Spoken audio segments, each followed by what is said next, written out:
और एक बार जिस आदत के गुलाम हो गए वो छूटना बड़ा मुश्किल है। लेकिन जिससे हमारे सारे कार्य सिद्ध होते हैं प्रभु की भक्ति से, जिससे सारे दोष मुक्त हों, रोग हमारे कटते हैं, जन्म जन्मांतर के पाप हमारे मिटते हैं। प्यार भरी राधा स्वामी जी, देखिए जो आज का सत्संग का विषय है उसमें महाराज जी ने बताया कि नाम एक ऐसी शक्ति है जो हमारे जीवन से पाप कर्मों को, दुखों को, कष्टों को मुक्त कर देता है। नाम ऐसी शक्ति है जो हमारे जीवन में कल्याणकारी कार्य भर देता है और हमारे जीवन को पवित्र बना देता है। जैसे महाराज जी ने बताया कि अगर हमें पाप कर्मों छोड़ना है, अगर हमें अच्छा बनना है, अगर हमारे जीवन को सफल बनाना है तो हमें नाम का स्मरण अवश्य करना चाहिए। और साथ ही महाराज जी ने बताया कि हम किस तरह अपने घर परिवार में सुख शांति को लेकर आ सकते हैं, हम किस तरह अपने परिवार को उन्नति की राह पर चला सकते हैं। और साथ ही महाराज जी ने बताया कि नाम के स्मरण से किस तरह हमारा जीवन चमक जाता है, किस तरह हमारे जीवन में एक नई दिशा आती है। और साथ ही महाराज जी ने बहुत प्यार प्रेम बातें सत्संग में बताई है, जो बातें अगर हम अपनाते हैं तो हमारा जीवन सार्थक बन जाता है। तो चलिए आपका कीमती समय लेते सत्संग को शुरू करते हैं। कृपया सत्संग को पूरा सुनकर पुण्य भागीदार अवश्य बनिए। राधा स्वामी। अगर सत्संग में आके भी जो इंसान दो घड़ी शांति से बैठ के सत्संग लाभ नहीं ले सकता तो आगे चल के वो क्या करेगा। अभी की बात बताऊं, मैं एक प्रेमी था, भोला भाला, भगत भोले ही होते हैं। बहुत प्रेम से आके सामने बैठा, बोला जी दर्शन हो गए मेरे, लेकिन एक बात होगी कि जब मैं भजन में बैठता हूँ ना, शरीर में दर्द बहुत होता है। मैं कहने लगा बिना कष्ट के, बिना शरीर के कष्ट के कोई चीज़ किसी को मिलती है क्या। दुनियादारी के पदार्थ भी अगर आप प्राप्त करना चाहते हो तो उसके लिए भी आपको मेहनत करनी पड़ती है। मेहनत करने में आपको कष्ट भी होगा, बर्दाश्त भी करना पड़ेगा वो कष्ट, दुख, दर्द, पीड़ा जो भी होगी।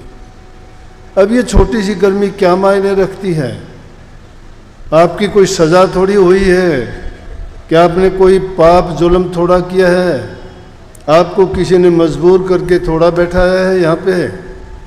आप अपनी मर्जी से अपने लाभ के लिए, अपने कल्याण के लिए, अपने हित के लिए, अपने पाप कर्मों को धोने के लिए, अपनी बुराइयों को त्यागने के लिए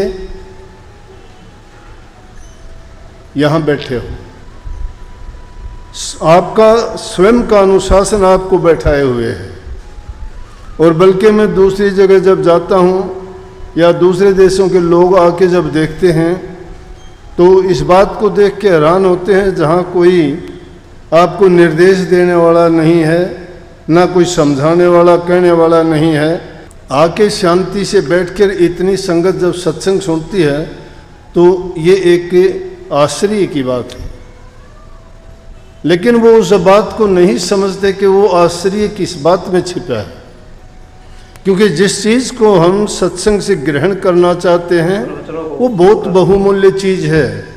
उसका ना कोई तोल है, ना कोई मोल है, ना उसकी कोई दूसरी दुकान है। वो किसी दूसरी दुकान पे नहीं मिलता, वो तो संतों के संग से मिलता है, संतों के वचनों से मिलता है। और संत भी अगर वो संत मिले करने वाला जिसने नाम की कमाई की हो, अपने जीवन में नाम भक्ति करके गुरु की शरण में, गुरु की रहनुमाई में रह के जिन्होंने नाम भक्ति कमाई है, वही आपका कल्याण और उद्धार कर सकता है। क्योंकि खाली कुएं के पास जाने तो प्यासे की भी प्यास नहीं मिटती है। संत सतगुरु के पास तो वो दौलत होती है कि वो पापियों के पापों को हर लेते हैं, वो मुर्दों को जिंदा कर देते हैं, वो कागों से हंस बना देते हैं, वो कुर्डी से महल बना दें, वो आँख बंबूड़ के भी चंदन के पेड़ बना देते हैं। इन सब कहने का पर्याय या मतलब अर्थ ये है कि जो इंसान संतों के संग में जाके उनकी शिक्षा और उपदेश को जब मान लेता है तो उसकी वो जिस प्रकार से काग की वृत्तियां छूट गई। काग की वृत्ति क्या है, काग की आदत क्या है कि दूसरे पक्षियों को तंग करना, अपने लाभ और स्वार्थ के लिए उनको परेशान करना। लेकिन जब गुरु की शरण जब मिलती है, ऐसे लोग, उनकी तुलना काग से इसलिए की गई कि कुछ लोग हमारे बीच में ऐसे होते हैं जिनको वो गलत आदत होती है, चाहे उनका वो प्रारब्ध कर्म है, चाहे इस जन्म में उन्होंने उन कामों को सीख लिया है गंदी आदत के कारण, या किसी बुरी संगति के कारण, या उन्होंने अपने कर्म से ही अज्ञान के कारण ऐसे कर्म किए हैं, तो वो उन आदतों को अपने जीवन में प्रयोग करते हैं और उससे दूसरों को पीड़ा होती है। लेकिन संतों के पास जब जाते हो तो तुम्हें वो अज्ञान मिटा देते हैं। इसीलिए क्यों कहते हैं कि गुरु के पास गए ज्ञान मिल गया। ज्ञान है क्या चीज़? कहते गुरु के पास जाया, तुम्हारी अज्ञान की आंखें थी वो बंद थी, उनको खोल के आपकी तीसरा नेत्र खोल दिया। वो कौन सा है तीसरा नेत्र? ज्ञान चक्षु है। वो आपको विवेक को जगाते हैं, वो आपको भले बुरे की पहचान करवाते हैं, वो आपको बताते हैं कि किन चीज़ों से तुम्हारा हित और कल्याण है। अज्ञान के बस तो इंसान करता चला जाता है, लेकिन जब संतों की शरण में जीव ये जाता है और संत जब अपने मुख से वो बातें कहते हैं, बातें तो और लोग भी बहुत कहते हैं, पापी लोग भी बहुत कह देंगे आपको, क्रोधी लोग भी बहुत कह देंगे, लालची बहुत कह देंगे, लेकिन उनकी वो बात कमाई हुई नहीं है। जिस प्रकार से पीपल और पेड़ के ये बड़ के बीज होते हैं, कितने बीज पैदा होते हैं पेड़ के नीचे, कितने पैदा होते हैं, वो पेड़ नहीं बन सकते। पेड़ वही बनता है जो पक्षी खा के उसके पेट में चला जाता है और वो बीज पक जाता है, चाहे वो पक्के पत्थर के ऊपर भी गिर जाता है, वहाँ भी पैदा होकर पेड़ बन जाता है। इसी प्रकार से संतों का जो कमाया हुआ वचन होता है, वही वचन हमारा काम करता है।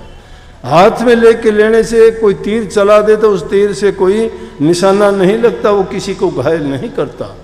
लेकिन सतगुरु का वचन जो होता है वो सेल के समान होता है, क्योंकि सतगुरु ने नाम की कमाई की है और वो उनको कमाया हुआ नाम जो है जब वो हमारे हृदय पे लगता है तो हम जाग जाते हैं, भटके हुए हैं रास्ते पे आ जाते हैं, हमारे भूल और भ्रम मिट जाते हैं।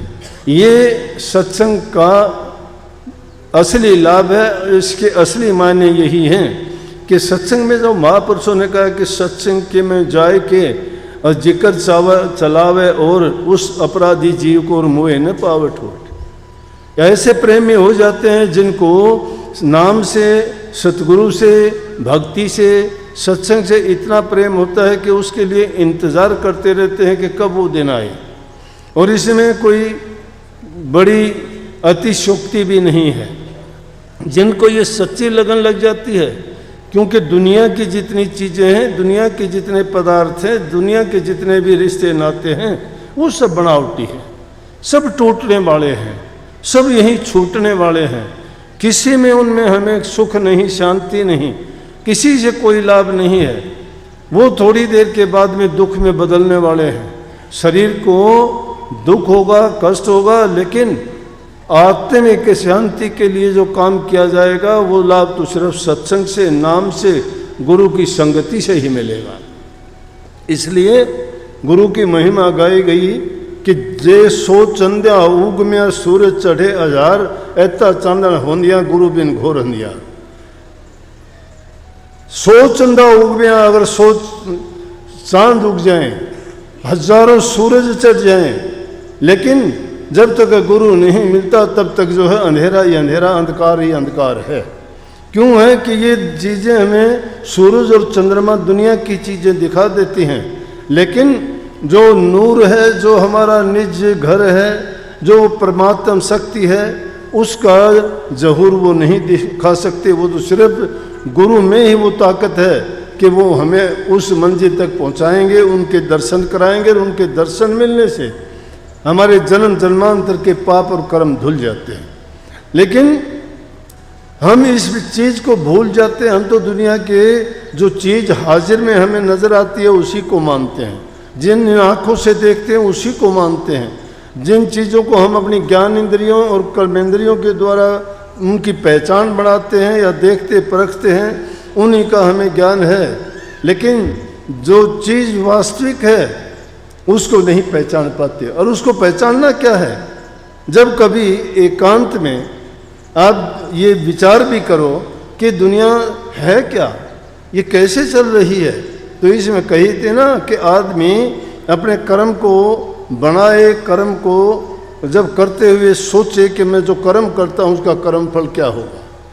और इसीलिए कि ये कबीर साहब की वाणी थी कि गुरु बिन कौन छुटावेगा मत लूट हंस रस्ते में। हंस क्यों कहा गया? सभी हंस तो नहीं है, लेकिन हंस वो पक्षी है दुनिया में जो किसी को भी किसी प्रकार की पीड़ा नहीं देता। वो देखने मात्र से ही बड़ा सुंदर और अच्छा लगता है। तो इसलिए इस जीव को, हमारी रूह को, आत्मा को हंस का दर्जा दे के हम कहते हैं। लेकिन क्यों कह के रास्ता कौन सा रास्ता है? एक रास्ता नहीं है। यहाँ हम चौपड़ की तरह उस 84 के चौराहे पे खड़े हुए हैं। 4 प्रकार के जो जीव इस संसार में पैदा होते हैं, जिनमें 84 लाख योनियाँ हैं। उन 84 लाख योनियों को 4 श्रेणियों में ही बांटा गया है। तुलसीदास जी ने तो उनको कहा है कि 9 लाख जल के जीव हैं, 10 लाख पखेरु जान, 11 कीट भृंग हैं, स्थावर 20 बखान, 30 लाख पशु योनि है, और 4 लाख नर होई, तुलसी इनमें राम भजे धन है सोई। धन्य वो लोग हैं जो प्रभु को भजते हैं। प्रभु ने सब कहा है कि मैंने सब जीव मैंने पैदा किए हैं और सभी मुझे अच्छे हैं क्योंकि पैदा मैंने किए हैं। लेकिन उनमें मुझे सबसे उत्तम वो लोग लगते हैं जो प्रभु की भक्ति करते हैं। जो प्रभु की भक्ति नहीं करते, वो चाहे कितने भी बड़े हो, कितने भी धनवान हो, कितने भी बलवान हो, कितना ही उनका कारोबार हो, मुझे वो अच्छे नहीं लगते। क्योंकि प्रभु को तो सभी को अपने भक्त अच्छे लगते हैं। जो जिसका हित करता है उसको अच्छा लगेगा, उससे सब कुछ मिलता है। ये नहीं कि जिसको कुछ कोई देता नहीं, लेता नहीं, जिससे कोई स्वार्थ से नहीं होता, उससे कोई बात ही नहीं करना चाहता। ये तो दुनियादारी का खेल है। लेकिन इसमें संतों ने ये कही है कि अगर तुम गुरु के बताए मार्ग पर चलते हो तो तुम्हारे गुरु तुम्हारे जीवन को बदल देंगे। अब क्या किया हम इस जीवन को? इंसान का चोला तो हमें मिल गया, जिसको कहा है कि 4 लाख में 4 लाख प्रकार के इंसान हैं और उनमें धन्य वही है जो प्रभु की भक्ति करता है।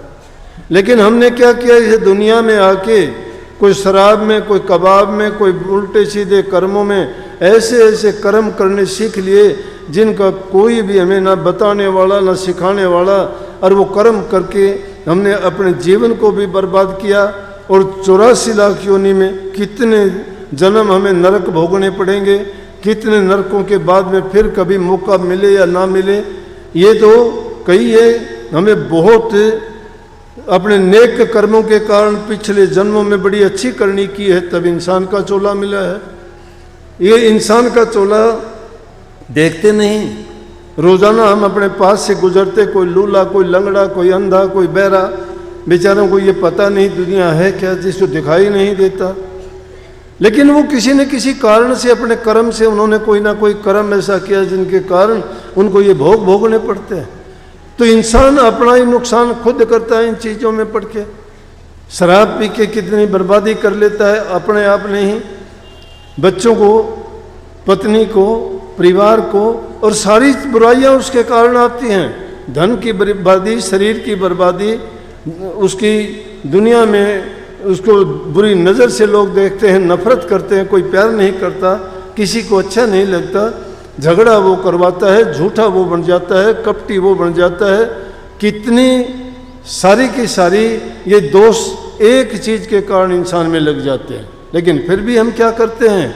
फिर भी वो चीज़ें अच्छी लगती हैं। और एक बार जिस आदत के गुलाम हो गए वो छूटना बड़ा मुश्किल है। लेकिन जिससे हमारे सारे कार्य सिद्ध होते हैं प्रभु की भक्ति से, जिससे सारे दोष मुक्त हों, रोग हमारे कटते हैं, जन्म जन्मांतर के पाप हमारे मिटते हैं, मन में सुख शांति मिलती है, परिवार सुखी रहता है, दूसरे लोगों को भी किसी का कोई मतलब नहीं, कोई बात भी होती है तो सब उसको कम से कम ये ज़रूर कह देंगे ये भगत है, किसी का कुछ नहीं करता। अगर कोई बात होती है तो भी उसको कहते हैं जा कोई नहीं, तेरा कसूर नहीं। क्यों? कि ये गुण है इस चीज़ का। लेकिन एक इंसान जो जानबूझ के अपने पैर में कुल्हाड़ी मारता है, उसका कौन उसको सुख दे देगा, कौन उसको बचा देगा? गुरु क्या, चाहे कोई भी है, चाहे साक्षात ब्रह्मा जी, विष्णु जी भी आ जाएं तो भी उसका हित नहीं कर सकते। सत्संग को पूरा सुनने के लिए आपका बहुत बहुत धन्यवाद। हम आशा करते हैं आपने सत्संग को बड़ा ही ध्यान से सुना होगा। तो जैसे मेरी सत्संग जी आपने सत्संग में सुना, महाराज जी ने बताया कि नाम एकमात्र ऐसी चीज़ है जो हमारे जीवन को कल्याणकारी बना सकती है। नाम से हमारा घर परिवार उन्नति की राह पर चल सकता है। नाम से हमारे जीवन में सुख शांति आ सकती है और हमारे पाप कर्म कट सकते हैं, हमारे संकट दूर हो सकते हैं।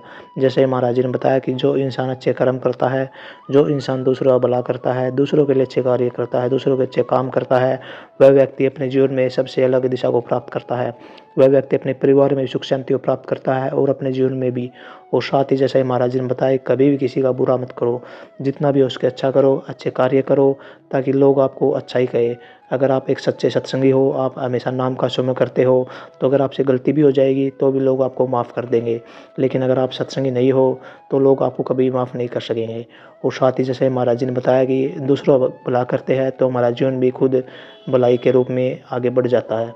तो कृपया गुरु महाराज जी की इन बातों को आप अपने जीवन में अवश्य उतारिए और अपने जीवन को सार्थक अवश्य बनाइए। और साथ ही अगर आपको सत्संग अच्छा लगा तो कमेंट बॉक्स में राधा स्वामी लिखकर पुण्य भागीदार अवश्य बनिए। मिलते हैं जल्दी एक नए और बहुत ही प्यारे प्रवचनों के साथ। तब तक के लिए राधा स्वामी।